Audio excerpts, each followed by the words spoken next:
Hello student, कैसे हैं आप सब। मैं अशोक राजपूत आपके अपने परिवार जेई क्लास मेरठ परिवार में स्वागत करता हूं। हम पढ़ रहे हैं आपका प्रकाश की यानी ऑप्टिक्स। हम लोगों ने पिछले लेक्चर में क्या क्या कवर किया था, एक थोड़ी सी झलक मैं आपको बता देता हूं।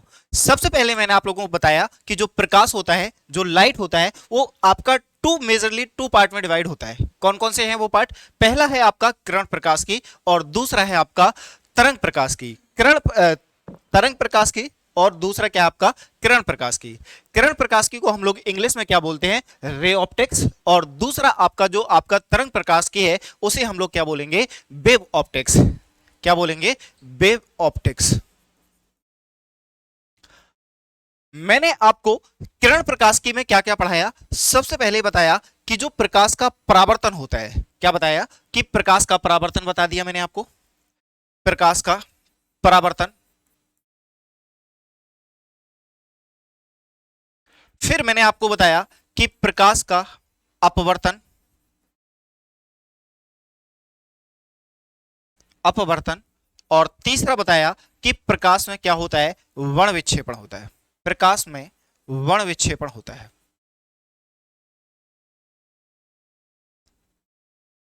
वर्ण विक्षेपण होता है। ये तीन चीजें मैंने आपको बता चुका किरण प्रकाश की में। प्रकाश का परावर्तन मैंने आपको बताया कि जब कोई प्रकाश किसी चिकने अथवा पॉलिशदार सतह पर गिरता है तो उसका अधिकांश भाग उसी माध्यम में वापस लौट जाता है। प्रकाश के इस गुण को प्रकाश का परावर्तन कहते हैं। जब मैं आपको प्रकाश का अपवर्तन पढ़ाता था तो मैंने आपको बताया कि जब कोई प्रकाश किरण एक माध्यम से दूसरे माध्यम में क्या होती है? जाती है, तो उसकी वेग व दिशा दोनों बदल जाते हैं। ये आपको अपवर्तन पढ़ाया मैंने। फिर मैंने आपको पढ़ाया प्रकाश का वर्ण विक्षेपण। मैंने क्या बताया कि जब कोई प्रकाश किसी प्रिज्म से गुजरती है तो वह अपने अवयवी रंगों में विभक्त हो जाती है। इस गुण को मैंने प्रकाश का वर्ण विक्षेपण बताया था। अब तरंग प्रकाश की में सबसे पहले जो मैंने आप लोगों को डिस्कस करा वो क्या पढ़ाया था बेटा? मैंने आप लोगों को पढ़ाया था व्यतिकरण। क्या बताया था? व्यतिकरण। व्यतिकरण में मैंने आप लोगों को बताया कि जब एक ही आवृत्ति की दो तरंगें एक साथ एक ही दिशा में चलती हैं तो उनके अध्यारोपण से माध्यम के विभिन्न बिंदुओं पर परिणामी तरंग की तीव्रता उनकी अलग अलग तीव्रताओं के योग से भिन्न होती है। कुछ बिंदुओं पर परिणामी तरंग की तीव्रता अधिकतम तथा कुछ बिंदुओं पर परिणामी तरंग की तीव्रता न्यूनतम होती है और इस घटना को हम लोग ने कहा था व्यतिकरण। फिर मैंने आपको बताया कि जिन बिंदुओं पर परिणामी तरंग की तीव्रता अधिकतम होती है उन बिंदुओं पर हुए व्यतिकरण को आप लोग संपोषी व्यतिकरण, और जिन बिंदुओं पर परिणामी तरंग की तीव्रता न्यूनतम होती है उन बिंदुओं पर हुए व्यतिकरण को संपोषी व्यतिकरण कहते हैं या विनाशी व्यतिकरण कहते हैं। ये यहां तक की कहानी हम लोगों ने कंप्लीट कर ली थी। आते हैं अपने टॉपिक पर। सबसे पहला आज का जो टॉपिक है जो हमें डिस्कस करना है वो क्या है? आपका प्रकाशिक घटनाओं के सिद्धांत। अब प्रकाशिक घटनाओं के सिद्धांत, सबसे पहले कि जो प्रकाश की घटनाएं हैं, जो जो घटनाएं हुई हैं उनके क्या क्या सिद्धांत है। तो बहुत सारे वैज्ञानिकों ने अपने अलग अलग मत दिए। तो सबसे पहले निकल के आता है कि न्यूटन का कणिका सिद्धांत, जो हमें पढ़ना है। सबसे पहले निकल के आता है न्यूटन का कणिका सिद्धांत। कणिका सिद्धांत। दूसरा जो आपको पढ़ना है वो हाइगेंस का तरंग सिद्धांत। तरंग सिद्धांत। तीसरा जो हमें पढ़ना है प्लांक का क्वांटम सिद्धांत। क्वांटम सिद्धांत। चौथा जो हमें पढ़ना है प्रकाश की दोहरी प्रकृति। प्रकाश की दोहरी प्रकृति, डुअल नेचर ऑफ लाइट। प्रकाश की दोहरी प्रकृति। और लास्ट आपका वैद्युत चुंबकीय प्रभाव। प्रकाश का या प्लांक का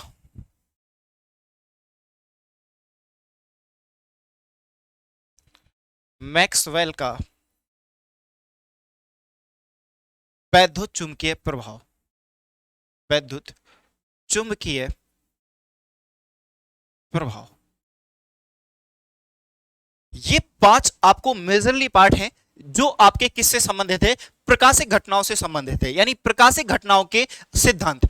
पांचों के पांच हमें सिद्धांत डिस्कस करने हैं और एक एक बहुत ही ज्यादा इंपॉर्टेंट है। मोस्टली आपके जो आपका न्यूटन का कड़ी का सिद्धांत और हाइगेंस का आपका तरंग सिद्धांत, प्लांक का क्वांटम सिद्धांत, ये तो आपको बहुत अच्छे से तीनों देखने हैं और इस पर बेस डायरेक्टली आपको देखने को मिलेंगे एग्जाम पर क्वेश्चन। तो ये तीनों के तीनों तो बहुत आपको आसानी से समझने हैं, बहुत आराम से। सबसे पहले हम लोग डिस्कस करेंगे आज न्यूटन का कड़ी का सिद्धांत। न्यूटन का कड़ी का सिद्धांत, न्यूटन का कड़ी का सिद्धांत याद रखें। सबसे पहले न्यूटन का कड़ी का सिद्धांत क्या कहता है कि जब कोई प्रकाश स्रोत से, इन्होंने कहा, न्यूटन ने क्या बताया, यह सन 1678 की बात है। न्यूटन ने बताया कि जब किसी प्रकाश स्रोत से बहुत सारे असंख्य अदृश्य कण निकलते हैं। अदृश्य इसलिए जो हम देख नहीं पाते, क्यों? क्योंकि आप सभी लोग जानते हैं कि प्रकाश को आप आसानी से क्या नहीं सकते, देख नहीं सकते। परंतु अगर हम लोग इनमें क्या करें, क्लासिफिकेशन करें, तो आप लोगों ने एक वर्ड सुना होगा विबग्योर। इसके रंगों की बात करी जाए तो विबग्योर, ये आपका क्या होता है, रंग होते हैं जो आप लोगों को पता होना चाहिए प्रकाश में। अब मैं किसको डिस्कस कर रहा हूं, न्यूटन के कणिका सिद्धांत को। न्यूटन का कणिका सिद्धांत कहता है कि जब किसी प्रकाश स्रोत से असंख्य अदृश्य कण निकलते हैं, क्या निकलते हैं, कण निकलते हैं, और जब ये कण निकलते हैं तो दिखाई नहीं देते, इसीलिए तो इसे अदृश्य बोला जाता है। तो इन्हें क्या बोलते हैं हम लोग, कणिकाएं बोलते हैं।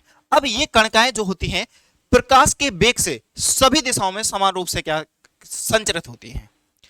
तीसरी कंडीशन जो निकल के आती है कि जब ये प्रकाश कणिकाएं किसी बॉडी से या किसी वस्तु से टकराती हैं और टकराने के बाद अगर टकराएंगी तो परावर्तित होगी, और परावर्तित होने के बाद हमारी आंखों पर जब ये आती हैं, रेटिना पर गिरती हैं, तो हमें कोई भी वस्तु आसानी से देख सकते हैं।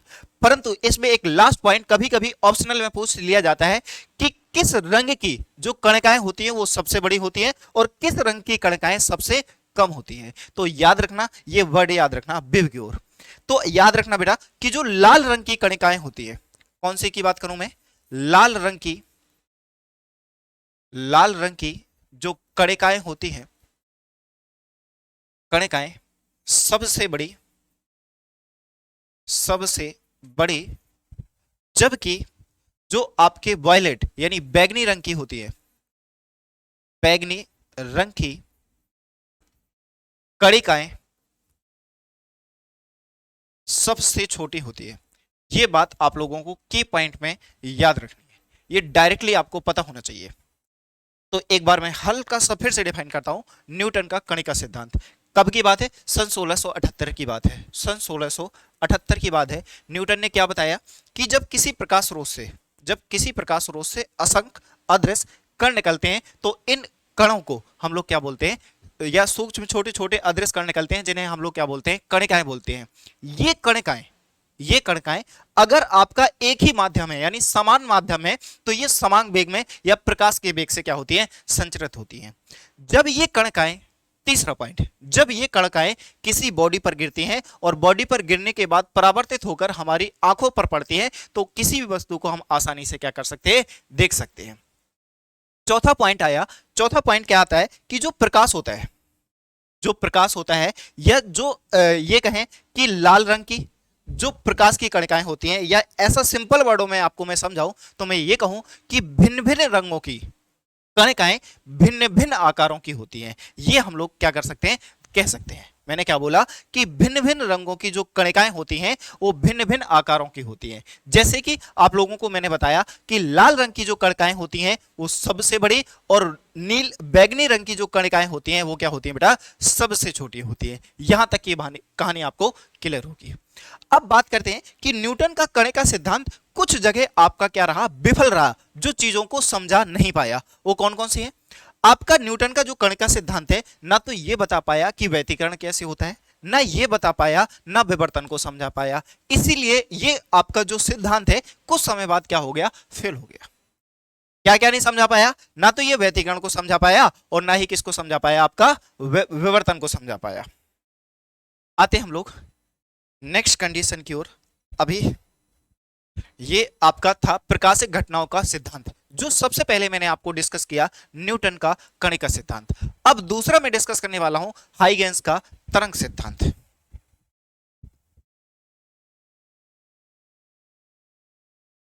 हाइगेंस का तरंग सिद्धांत। हाइगेंस का तरंग सिद्धांत, यह भी आपको बहुत अच्छे से समझना है। तो न्यूटन के कणिका सिद्धांत के लगभग 100 साल बाद किसकी बात आती है? हाइगेंस के तरंग सिद्धांत की बात आती है। हाइगेंस ने प्रकाश के संबंध में एक सिद्धांत का प्रतिपादन किया जिसे हाइगेंस का तरंग सिद्धांत कहते हैं। हाइगेंस ने प्रकाश को क्या माना? तरंग माने। इन्होंने कहा कि जब किसी प्रकाश स्रोत से तरंगें निकलती हैं तो वो सभी दिशाओं में समान रूप से क्या होती हैं? संचरित होती हैं। क्या बोला मैंने? कि जब किसी प्रकाश स्रोत से तरंगें निकलती हैं तो वो सभी दिशाओं में समान रूप से क्या होती हैं? संचरित होती हैं। समान रूप से संचरित होती हैं तो आपको पता होना चाहिए कि तरंगों के संचरण के लिए माध्यम की आवश्यकता होती है।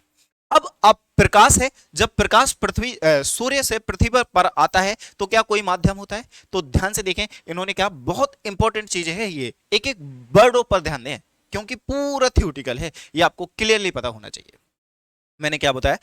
किसके अकॉर्डिंग? हाइगेंस के तरंग सिद्धांत के अनुसार हाइगेंस ने क्या बताया कि जब किसी प्रकाश स्रोत से तरंगें निकलती हैं तो वो सभी दिशाओं में समान रूप से क्या होती हैं? वितरित होती हैं। सभी दिशाओं में समान रूप से क्या होती है? संचरित होती हैं। तरंगों के चलने के लिए किसकी आवश्यकता होती है? माध्यम की आवश्यकता होती है। इसीलिए हाइगेंस ने एक सर्वव्यापी माध्यम ईथर की कल्पना की। किसकी कल्पना की?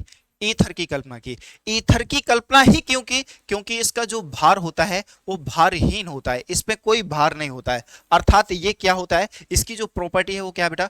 भारहीन है। दूसरा, ये किसी भी पदार्थ में आसानी से विद्यमान होता है। किसी भी पदार्थ में आसानी से क्या होगा बेटा?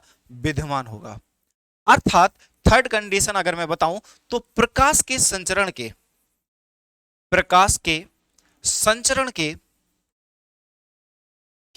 सभी गुण क्या होते हैं? सभी गुण इसमें विद्यमान होते हैं। सभी गुण इसमें क्या होते हैं बेटा? विद्यमान होते हैं। तो एक बार फिर से समझाता हूं मैंने क्या बताया। हाइगेंस के तरंग सिद्धांत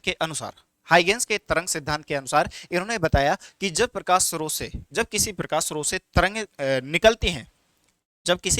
से तरंगें निकलती हैं तो वो सभी दिशाओं में समान रूप से संचरित होती हैं। अब प्रकाश तरंगों के संचरण के लिए माध्यम की आवश्यकता होती है। किसकी आवश्यकता होती है? माध्यम की आवश्यकता होती है। इसीलिए हाइगेंस ने एक सर्वव्यापी माध्यम ईथर की कल्पना की। ईथर की कल्पना इसलिए की क्योंकि ईथर कैसा होता है? भारहीन होता है। क्या होता है बेटा? भारहीन होता है। ये सभी पदार्थों में विद्यमान होता है या आसानी से चल सकता है। और तीसरा, सबसे मोस्ट, कि प्रकाश के संचरण के सभी गुण इसमें विद्यमान होते हैं। अब आप उदाहरण के लिए अगर कोई मैं आपसे यह कहूं कि जो प्रकाश का वेग होता है वो अति तीव्र वेग, अर्थात c इक्वल टू 3×10⁸ मीटर प्रति सेकंड से क्या करता है?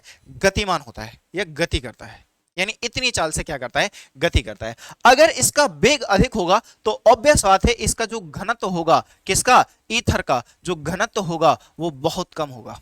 कैसा होगा? बहुत कम होगा। अगर घनत्व बहुत कम है तो ऑब्वियस बात है जब ये तरंगे किसी बॉडी पर क्या करेंगे? गिरेंगे तो उससे परावर्तित होगी और कोई भी वस्तु हमें आसानी से क्या होगी? दिखाई देगी। यह था आपका हाइगेंस का तरंग सिद्धांत। चूंकि हाइगेंस के द्वितीयक तरंगाओं का सिद्धांत आपके सिलेबस में नहीं है, ना हाइगेंस के तरंग के परावर्तन की व्याख्या और ना हाइगेंस के तरंग के अपवर्तन की व्याख्या है, इसीलिए सिर्फ और सिर्फ हम लोगों को यही पढ़ना था। यह था आपका हाइगेंस का तरंग सिद्धांत। अब आता है आपका नेक्स्ट क्या है? आपका प्लांक का क्वांटम सिद्धांत। या थोड़ा सा और इसी को डिस्कस करूं मैं, आपका तरंगों की प्रकृति। अब हाइगेंस ने तरंगों की प्रकृति कैसी देखी बेटा? तरंग दो प्रकार की होती हैं, एक तो अनुप्रस्थ तरंगें होती हैं और दूसरी होती हैं अनुदैर्ध्य तरंगें। कौन सी? अनुदैर्ध्य तरंगें। तो याद रखना बेटा, हाइगेंस ने जो तरंग की प्रकृति मानी किसके अनुसार? हाइगेंस के अनुसार, हाइगेंस के अनुसार, हाइगेंस के अनुसार इन्होंने तरंग को कैसा माना? अनुदैर्ध्य माना। क्या माना? अनुदैर्ध्य माना। अनुदैर्ध्य तरंगे वो तरंगे होती हैं जिनमें माध्यम के कण तरंग संचरण की दिशा के लंबवत होते हैं, क्या कहलाती हैं? अनुदैर्ध्य तरंगे, जिसे इंग्लिश में बोलते हैं लॉन्गिट्यूडिनल वेव। क्या बोलते हैं? Longitudinal wave. मैंने क्या बोला? ऐसी तरंगे जिनके माध्यम के कण तरंग संचरण की दिशा के लंबवत होते हैं, वो क्या कहलाती है? आपकी अनुदैर्ध्य तरंगे होती है। परंतु अगर मैं बात करूं ध्रुवण, ध्रुवण या मेलन, इसकी जो व्याख्या व्याख्या की जाती है जब तरंग की प्रकृति को हमेशा हम लोग क्या मानते हैं? अनुप्रस्थ मानते हैं। तो याद रखना, सिर्फ और सिर्फ ये तरंगदैर्ध्य अनुदैर्ध्य कब माने? जब तरंग प्रकृति मानी किसने? हाइगेंस ने। जब हम ध्रुवण और मेलस के नियम को पढ़ेंगे तो वहां पर मैं आपको यह बताऊंगा कि जो तरंग होती है वो कैसी होती है बेटा? अनुप्रस्थ होती है। अनुप्रस्थ तरंगे क्या होती हैं? वे तरंगे जिनमें माध्यम के कण तरंग संचरण की दिशा में होते हैं, जिनमें माध्यम के कण तरंग संचरण की क्या होते हैं? दिशा में होते हैं। उन्हें, उन तरंगों को हम लोग क्या बोलते हैं बेटा? अनुप्रस्थ तरंगे बोलते हैं। क्या बोलते हैं? अनुप्रस्थ तरंगे बोलते हैं। ये बातें आपको ध्यान रखनी है। और इनका जो वेग होता है v इक्वल टू √e/d, जहां d आपका क्या होता है बेटा? प्रकाश का घनत्व, या आपका तरंग का क्या होगा? ये घनत्व हो जाएगा। अब इसके बाद हमारा आता है नेक्स्ट टॉपिक, प्लांक का क्वांटम सिद्धांत। ये भी आपको बहुत जरूरी है। हालांकि आपके टॉपिक में, आपके जो भी आपका सिलेबस है उसमें प्रकाश वैद्युत प्रभाव नहीं है, ना ही प्रकाश वैद्युत उत्सर्जन के नियम है। क्यों? क्योंकि ये उसी से लगा हुआ है। जब आप मॉडर्न फिजिक्स पढ़ेंगे तो उसमें वहां सारी चीजें आपको ये पढ़ाई जाएंगी। क्या है? सबसे पहले प्लांक का क्वांटम सिद्धांत से पहले मैं आपको प्रकाश वैद्युत प्रभाव पर थोड़ा सा प्रकाश डालूंगा, जिससे आप चीजों को समझ सके। प्रकाश वैद्युत प्रभाव क्या कहता है कि जब प्रकाश किसी पृष्ठ पर गिरता है, अब कौन सा पृष्ठ होगा? वो धातु का पृष्ठ होगा। जब धातु के पृष्ठ पर गिरता है तो उससे इलेक्ट्रॉन उत्सर्जित होने लगते हैं। क्या होने लगते हैं? इलेक्ट्रॉन उत्सर्जित होने लगते हैं। अब इलेक्ट्रॉन उत्सर्जित होंगे तो क्या करेंगे? इलेक्ट्रॉन उत्सर्जित होंगे तो इलेक्ट्रॉन एक स्थान से दूसरे स्थान पर चलेंगे, और उनके स्थानों पर क्या आ जाते हैं? उतने ही धन आवेश आ जाते हैं। तो जिससे एक कंप्लीट सर्किट हो जाता है और परिपथ में क्या होने लगती है? धारा बहने लगती है। ये था आपका प्रकाश वैद्युत प्रभाव। अब अगर मैं बात करूं प्लांक के क्वांटम सिद्धांत के अनुसार, तो प्लांक का क्वांटम सिद्धांत कहता है कि जो प्रकाश होता है, जो प्रकाश होता है वो ऊर्जा के छोटे छोटे बंडलों या पैकेटों के रूप में संचरित करता है। प्रकाश जो होता है वो ऊर्जा के छोटे छोटे बंडलों या पैकेटों के रूप में क्या होता है? संचरित होता है, जिन्हें फोटोन या क्वांटा कहते हैं। ये बात आपको याद रखना। मैं लिख के बताता हूं क्योंकि ये इंपॉर्टेंट है, आपका डायरेक्टली पूछ लिया जाता है। मैंने क्या बोला कि जो प्रकाश होता है, प्रकाश ऊर्जा के छोटे छोटे छोटे छोटे पैकेटों या बंडलों के रूप में संचरित होता है, जिसे फोटोन या क्वांटा कहते हैं, जिसे फोटोन या क्वांटा कहते हैं। प्रत्येक फोटोन की ऊर्जा h न्यू के बराबर होती है।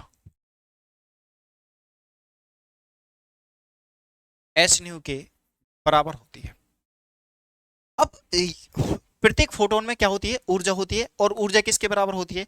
h न्यू के बराबर होती है। अब आपको समझना यह है कि जब ये h न्यू ऊर्जा का फोटोन किसी पदार्थ पर गिरता है, h न्यू ऊर्जा का फोटोन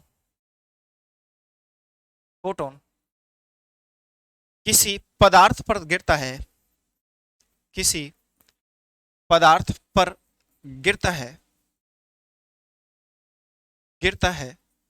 तो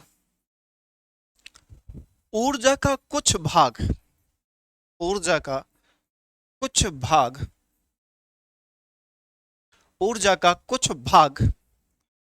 इलेक्ट्रॉन को उत्सर्जन करने में तथा शेष भाग उसे गति प्रदान करने में देता है और स्वयं अपना अस्तित्व खो देता है। अर्थात ऊर्जा का जो टोटल भाग है वो ई माना हमने, और ई का कुछ भाग क्या, इलेक्ट्रॉन को उत्सर्जित करने में, और इलेक्ट्रॉन को उत्सर्जित करने में अर्थात जिसे हम लोग कार्यफलन बोलेंगे कि ऊर्जा की वह न्यूनतम मात्रा जो किसी पृष्ठ से इलेक्ट्रॉन उत्सर्जित करने के लिए आवश्यक होती है क्या कहलाती है, कार्यफलन कहलाता है। यानी इससे कम अगर ऊर्जा देंगे तो किसी भी पृष्ठ से इलेक्ट्रॉन उत्सर्जित नहीं होगा। अर्थात E इक्वल टू किसके बराबर होगा, W नॉट प्लस के ई के बराबर होगा। E जो होती है आप सभी लोगों को पता है किसके बराबर होती है बेटा, एच न्यू के बराबर होती है, और W किसके बराबर होता है आपका, एच न्यू नॉट के बराबर होता है, और यहां होती है इसकी गतिज ऊर्जा। अगर मैं यहां से इसकी गतिज ऊर्जा की वैल्यू निकालूं तो E के इक्वल टू किसके बराबर हो जाएगा, एच न्यू माइनस के एच न्यू नॉट, जहां एच प्लांक नियतांक है, न्यू प्रकाश की आवृत्ति है। अगर मैं दोनों से एच कॉमन ले लूं यहां से तो E के इक्वल टू एच ब्रैकेट में न्यू माइनस के क्या आ जाएगा बेटा, न्यू नॉट आ जाएगा। क्या आ जाएगा, न्यू नॉट आ जाएगा। अब आपको पता होना चाहिए क्या, आपको पता होना चाहिए कि जो न्यू है आवृत्ति होती है वो c अपॉन लैम्डा के बराबर होता है, जहां न्यू आपका प्रकाश की आवृत्ति है, c प्रकाश का वेग है, और लैम्डा आपका प्रकाश की तरंग दैर्ध्य है। अगर न्यू इसके बराबर है तो new not definitely c upon किसके बराबर होगा, लैम्डा नॉट के बराबर होगा। अगर मैं दोनों वैल्यू इसमें रख देता हूं तो E के इक्वल टू एच ब्रैकेट में बाहर क्या आएगा, c upon lambda minus c upon lambda not. दोनों से मैंने क्या करा बेटा, ई के की वैल्यू c कॉमन ले लिया तो ये आ गया 1 upon lambda minus 1 upon lambda not. ये क्वेश्चन नंबर मेरी क्या हो गई बेटा, फर्स्ट हो गई। अब आप जानते हैं कि किसी भी कण की जो गतिज ऊर्जा होती है वो हमेशा किसके बराबर होती है, हाफ एम बी स्क्वायर के बराबर होती है। और ये क्वेश्चन नंबर क्या मालूम है, सेकंड मान लो। ये भी गतिज ऊर्जा है और वो भी गतिज ऊर्जा है, दोनों गतिज ऊर्जा है, तो दोनों को मैं क्या कर सकता हूं, बराबर कर सकता हूं। अर्थात समीकरण एक व दो से मैं ये कह सकता हूं कि हाफ एम बी मैक्स अधिकतम जो गतिज ऊर्जा होगी वो किसके बराबर होगी, H C upon one minus के लैम्डा नॉट। और यही आपके प्लांक के क्वांटम सिद्धांत का प्रकाश के वैद्युत उत्सर्जन के अधिकतम वेग हो जाता है। और प्रत्येक फोटोन की जो ऊर्जा होती है वो हमेशा याद रखें किसके बराबर होती है, एच न्यू के बराबर होती है, जहां एच प्लांक नियतांक है और न्यू प्रकाश की क्या बेटा, आवृत्ति है। क्या यहां तक की कोई बात किसी भी प्रकार की कोई समस्या है आपको? चलिए आगे आते हैं। हमारा अगला जो टॉपिक है वो आता है प्रकाश की दोहरी प्रकृति। प्रकाश की दोहरी प्रकृति यानी डुअल नेचर ऑफ लाइट। प्रकाश की दोहरी प्रकृति जिसे हम लोग क्या बोलेंगे, dual nature of light. Dual nature of light क्या कहता है, अब इसका मतलब क्या है, dual nature of light. Dual का मतलब दो प्रकृति। अब दो प्रकृति कौन कौन सी होती है, एक तो होती है बेटा कण की प्रकृति और दूसरा होती है आपकी तरंग की प्रकृति। तो कहने का मतलब यह हुआ कि प्रकाश कभी कभी तो कण की तरह और कभी कभी तरंग की तरह व्यवहार करता है। इसलिए हम लोग ये कह सकते हैं कि जो प्रकाश होता है वो डुअल नेचर रखता है, यानी द्वैत प्रकृति रखता है। इसीलिए बोलते हैं कि प्रकाश में द्वैत प्रकृति। अब बात करते हैं कि सर कण की कहां-कहां प्रकृति होती है और तरंग की प्रकृति कहां-कहां होती है। तो अभी मैंने आपको बताया कि जो व्यतिकरण होता है, जो आपका विवर्तन होता है, जो आपका ध्रुवण होता है, ये सारी प्रकाश की तरंग प्रकृति के आपके सिद्धांत हैं। जबकि कण की बात करो तो प्रकाश वैद्युत प्रभाव,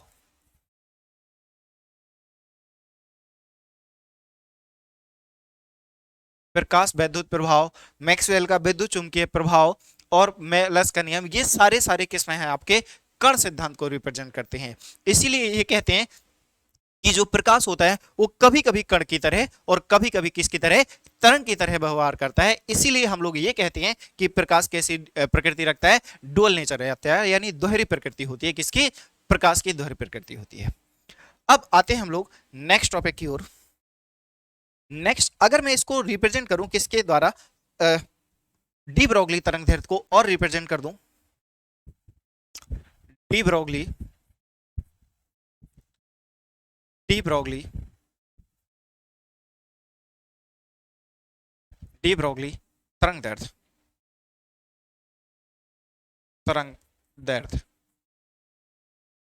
डी ब्रोगली तरंग दैर्ध्य। अभी अभी मैंने आप लोगों को बताया कि जो प्रकाश होता है, जो प्रकाश होता है वो क्या होता है, ऊर्जा के छोटे छोटे बंडलों या पैकेटों के रूप में चलता है, जिसे हम लोग क्या बोलते हैं बेटा, फोटोन बोलते हैं। और प्रत्येक फोटोन की जो ऊर्जा होती है वो किसके बराबर होती है, एच न्यू के बराबर होती है। अर्थात ई बराबर क्या हो गया मेरा, एच न्यू हो गया। ई बराबर क्या हो गया बेटा, एच न्यू हो गया। और आप सभी लोग जानते हैं कि न्यू, न्यू क्या है, प्रकाश की आवृत्ति, एच क्या है, आपका प्लांक नियतांक। न्यू इज इक्वल टू, आप सभी लोग जानते हैं, सी अपॉन लैम्डा, जहां सी आपकी प्रकाश की चाल है और लैम्डा क्या है, आपकी तरंग दैर्ध्य है। जब ये वैल्यू मैं यहां पर रखूंगा तो ये एच सी अपॉन लैम्डा हो जाएगा। और ये क्वेश्चन नंबर मैंने क्या मान लिया, फर्स्ट मान लिया।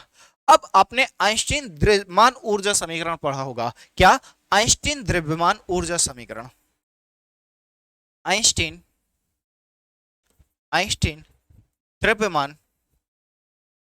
ऊर्जा समीकरण, आइंस्टीन द्रव्यमान ऊर्जा समीकरण E किसके बराबर होता है बेटा, एम सी स्क्वायर के बराबर होता है। अर्थात ये क्वेश्चन नंबर क्या मान लू मैं, सेकंड मान लू। अगर ये समीकरण मेरा फर्स्ट है और ये समीकरण सेकंड है, ये भी आपकी ऊर्जा है और ये भी आपकी क्या है बेटा, ऊर्जा है, तो दोनों ऊर्जाओं को अगर मैं बराबर करूं तो मैं यहां पर ये कह सकता हूं कि समीकरण 1 व 2 से, 1 व 2 से क्या हो जाएगा, M C square equal to H C upon क्या हो जाएगा बेटा, लैम्डा हो जाएगा। H M C square equal to क्या हो जाएगा, एस सी अपॉन लैम्डा हो जाएगा। एक सी से ये सी कैंसिल हो गया तो M C equal to H upon क्या हो जाएगा, लैम्डा हो जाएगा। अब आप जानते हैं संवेग, क्या, संवेग, संवेग की परिभाषा होती है कि द्रव्यमान इनटू वेग के गुणनफल को हम लोग क्या बोलते हैं, संवेग बोलते हैं।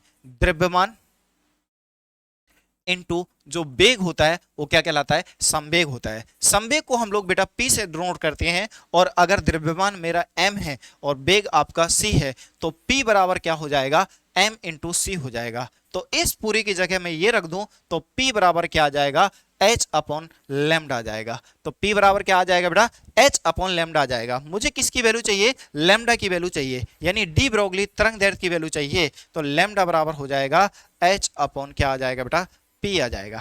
H बराबर क्या आ जाएगा, P upon H, sorry lambda बराबर क्या आ जाएगा, H अपॉन P आ जाएगा। अगर मैं यहां से आपसे ये कहूं कि यदि जो ये प्रकाश है किसी माध्यम में, जो प्रकाश है, यदि प्रकाश किसी माध्यम में, किसी माध्यम में गमन कर रहा हो, गमन कर रहा हो,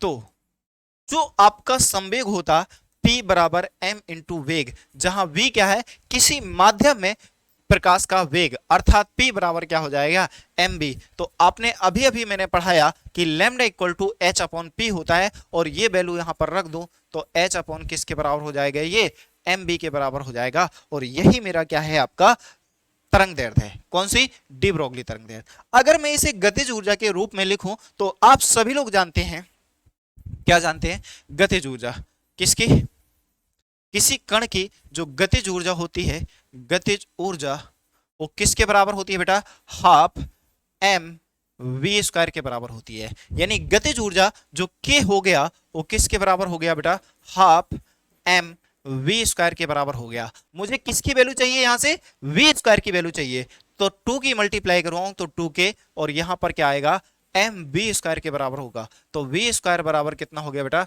2k अपॉन एम हो गया। तो v की जो वैल्यू आ गई वो अंडर रूट के अंदर 2k अपॉन किसके बराबर आ गई, m के बराबर आ गई। v की वैल्यू अगर 2k अपॉन m आ गई अंडर रूट में, तो ये वैल्यू मैं यहां पर पुट कर सकता हूं। जब मैं ये वैल्यू यहां पर पुट करूंगा तो lambda equal to h upon m multiply under root के अंदर 2k अपॉन m हो जाएगा। अब ध्यान से देखें, ये अंडर रूट के बाहर है और ये अंडर रूट के अंदर है, तो अंडर रूट के अंदर अगर मैं इस वैल्यू को ले जाऊं तो lambda is equal to h upon आप कहेंगे अंडर रूट। कोई भी वैल्यू जब अंडर रूट से बाहर होती है वो अंडर रूट में ले जाते हैं तो स्क्वायर करते हैं, और जब स्क्वायर करेंगे तो क्या आ जाएगा, m square into 2k divided by क्या आएगा, m से m कैंसिल आउट हो जाएगा, तो लैम्डा इक्वल टू क्या आएगा, h अपॉन अंडर रूट के अंदर 2km।